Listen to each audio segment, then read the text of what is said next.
Have you ever sat alone, looking back on your life, and wondered if the choices you made were really your own? Did you live for yourself, or did you spend too much time trying to make others happy? It's a hard question, isn't it? For many people, the older we get, the more these questions come up. Regrets start to sneak in, and we ask ourselves, what if I had done things differently? Getting older is not just about counting birthdays. It's about facing memories, both good and bad. Sometimes there's self-doubt. Did we do enough? Did we make the right decisions? And then there's this quiet fear. What if the best years are already behind us? These thoughts can feel heavy, but the truth is, they don't have to define the rest of your life. Here's the good news.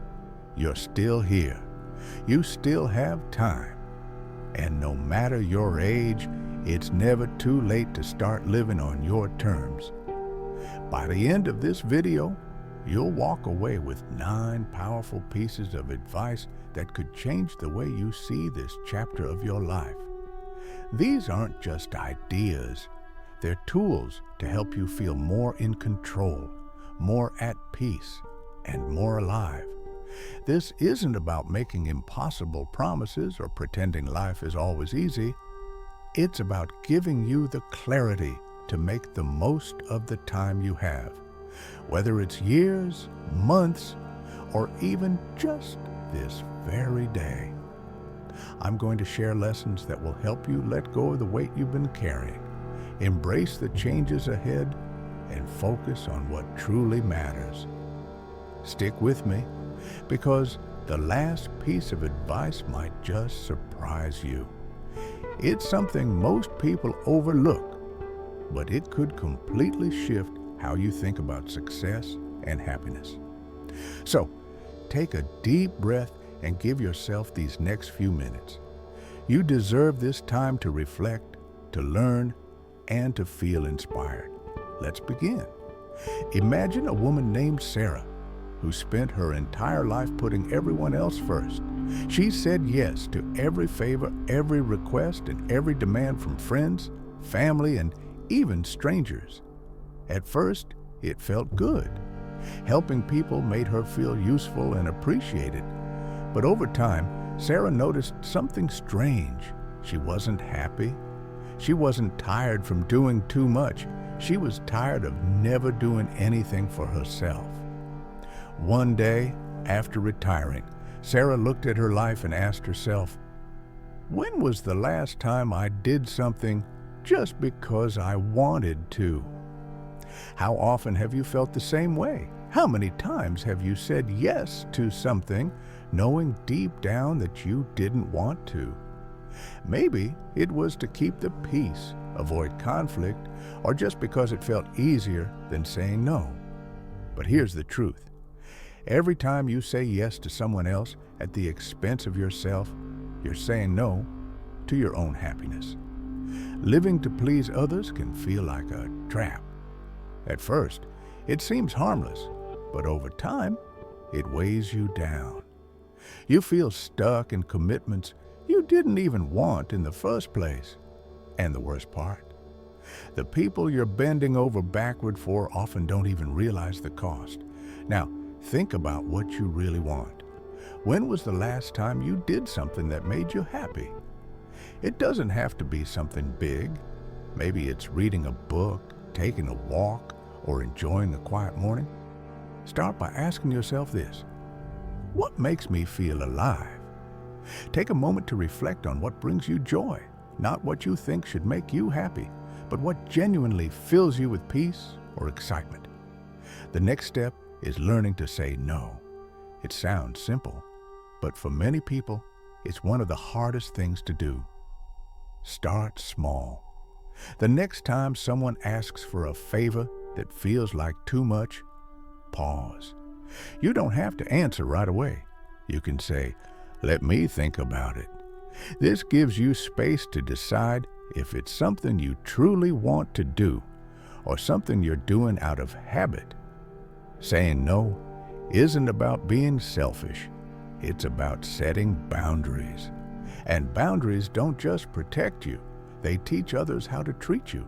When you say no to things that drain you, you open up space for the things that matter most. Finally, build a routine that revolves around you. Block off time each day for something you enjoy. Maybe it's an hour of gardening, cooking your favorite meal, or even just sitting quietly with your thoughts. The goal is to create a life where your needs are just as important as everyone else's. Remember, you can't pour from an empty cup.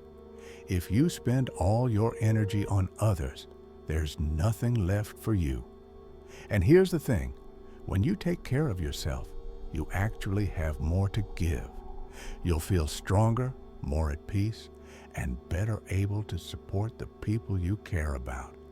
Not because you have to, but because you want to.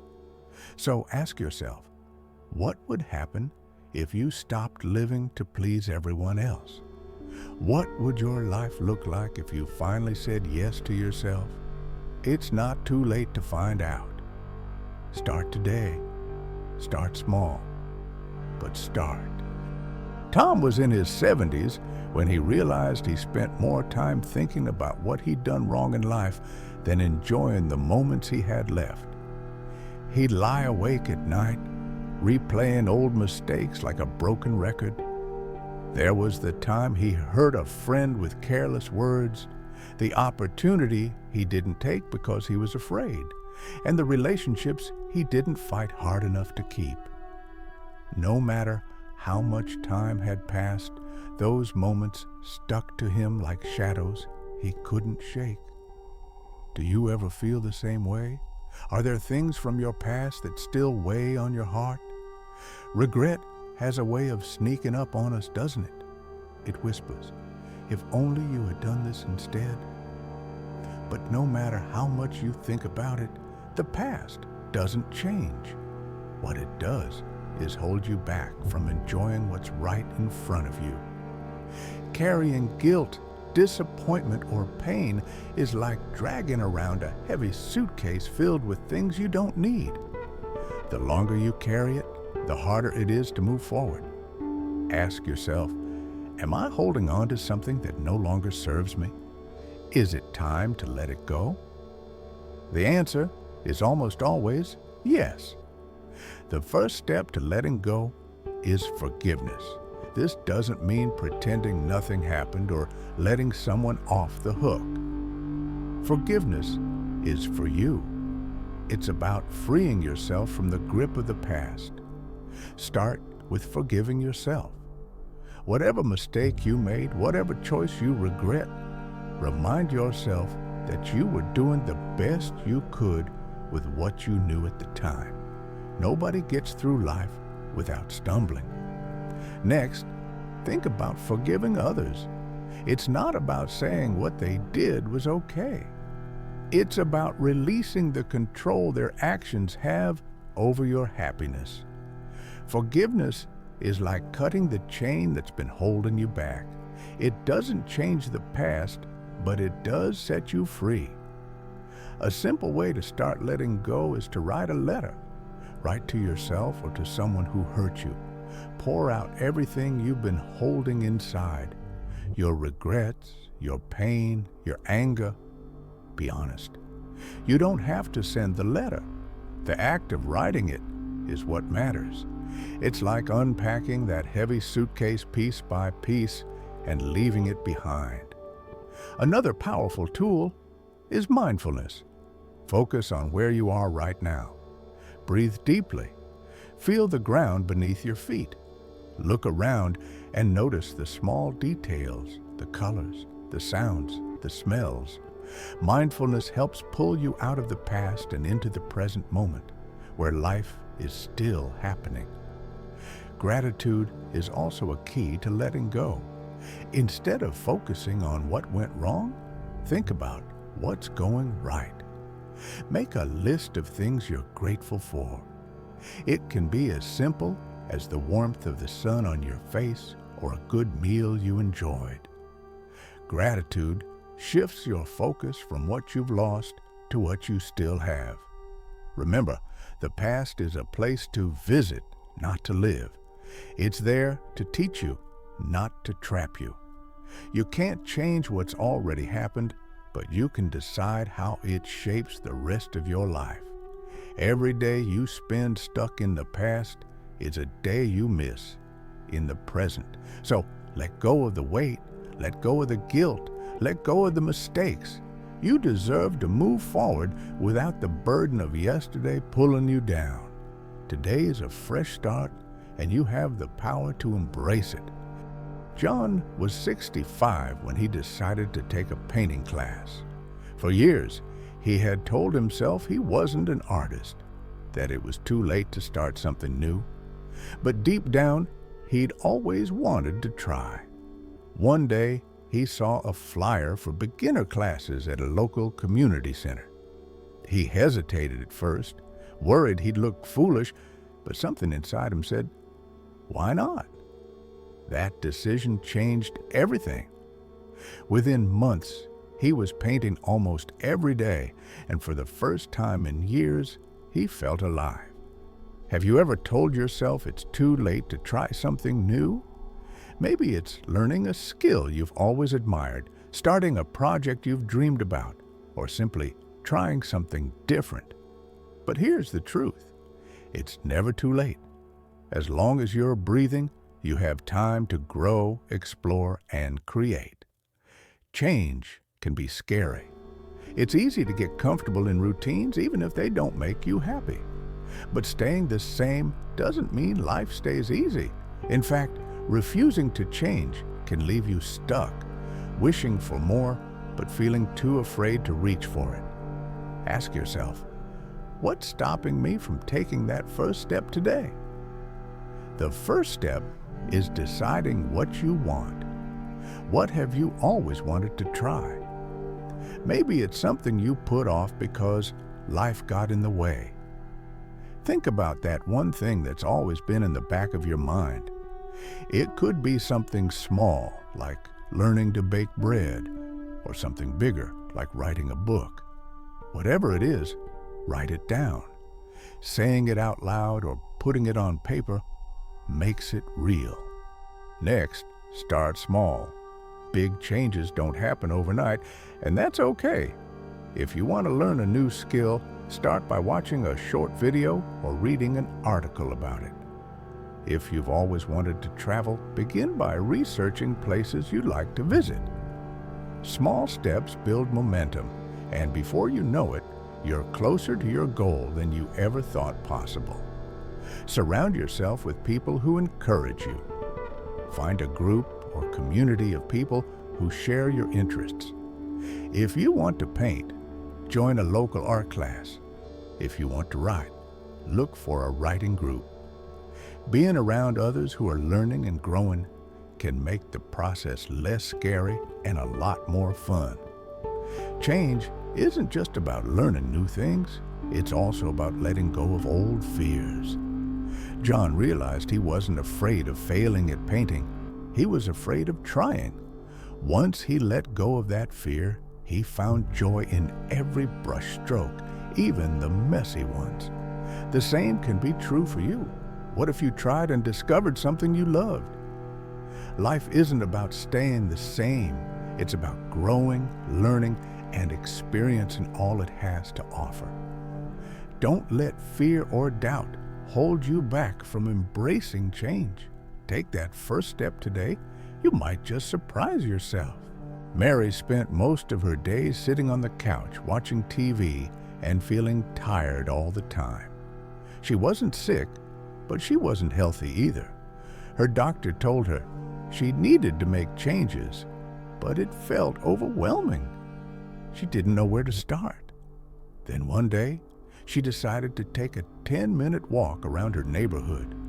It wasn't much, but it was the start of something new. Over the next few weeks, those 10 minutes turned into 20, and soon Mary felt stronger and more energetic than she had in years. How many of us live like Mary, stuck in routines? that make us feel tired or unmotivated. It's easy to let your health slip, especially as you get older. But here's the thing, if you don't take care of your body and mind, how can you enjoy the life you've worked so hard to build? Taking care of yourself doesn't have to be complicated. Small steps can lead to big changes. Start with something as simple as a daily walk. Walking isn't just good for your body, it's also great for clearing your mind. You don't have to run a marathon or spend hours at the gym. Just moving a little every day can make a huge difference. Next, think about what you're eating. Are your meals filled with fresh fruits, vegetables, and whole foods, or are they mostly processed and sugary? Eating better doesn't mean giving up everything you love. It's about balance. Add more colorful foods to your plate and drink plenty of water. These small changes will give you more energy and help you feel better overall. Mental health is just as important as physical health. Mary learned this too. Once she started feeling stronger, she decided to try something new: journaling. Every night, she wrote down 3 things she was grateful for. It only took 5 minutes, but it changed the way she saw her day. Little by little, she felt more positive and less stressed. If journaling isn't your thing, find another way to care for your mind. It could be meditation, reading, or spending time on a hobby you enjoy. If you're feeling overwhelmed, talking to a therapist can help too.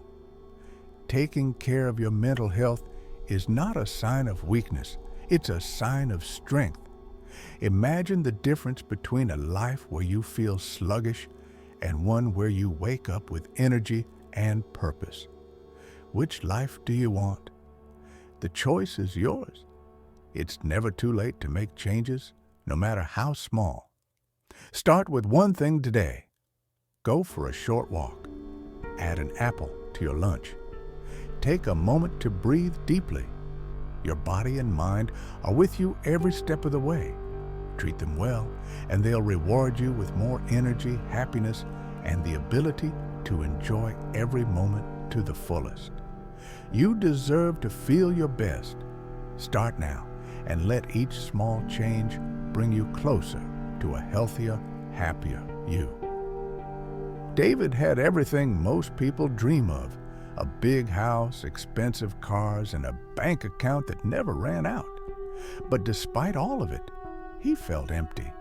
He spent long hours at work, barely saw his family, and couldn't remember the last time he laughed or felt truly happy. One day, after a health scare, he realized something needed to change. He sold the house, moved to a smaller one, and cut back on work. For the first time in years, he sat down with his wife and kids for dinner without rushing. That's when he felt it: peace. What does success mean to you? Is it about how much money you have or how many people admire you? Or is it something simpler, like having time to enjoy the people you love and the things that make you smile? Many of us spend our lives chasing things we think will make us happy, only to realize too late that they don't. True success isn't about what you own or how much you achieve. It's about feeling content, finding peace, and connecting with what truly matters. Ask yourself, does my idea of success bring me joy? If it doesn't, maybe it's time to redefine it. Start by thinking about what really makes you happy. Is it spending time with family, exploring a hobby, or helping others? Focus on those things. Write down what matters most to you and let that guide your goals. Success isn't one size fits all. It's personal. Make sure your version of success is one that brings you peace. Next, take time for the people you care about. Relationships are one of the biggest sources of happiness, but they're also easy to take for granted. Call a friend you haven't spoken to in a while. Have dinner with your family without distractions. Share a laugh with someone you love. These moments might seem small, but they're the ones you'll remember most. Finally, practice gratitude. Look for joy in the simple things, like a beautiful sunrise, a kind word, or a quiet moment to yourself. Write down one thing you're grateful for every day. The more you focus on the good in your life, the more you'll feel it. Success and happiness aren't about having more.